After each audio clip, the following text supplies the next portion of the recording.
Allora, quest'anno dobbiamo ricordare che sono stati investiti in bilancio dalla Regione direttamente circa 120 milioni di euro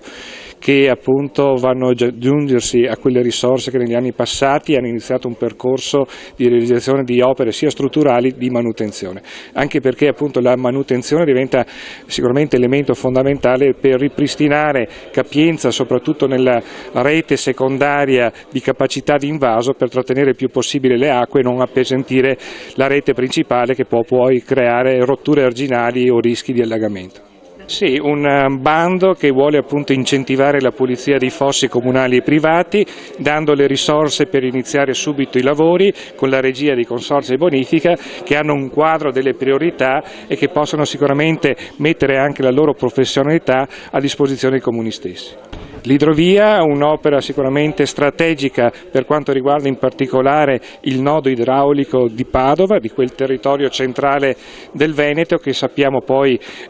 vede l'arrivo di molta confluenza delle acque che arrivano dalla Pedemontana e da altre zone del Veneto, la necessità appunto di individuare un percorso chiaro e soprattutto di quello che può essere potenzialmente un'opera come l'idrovia, scolo delle acque, quindi canale scolmatore, ma anche se potremo utilizzarlo come via navigabile per unire il porto di Venezia con l'interporto di Padova.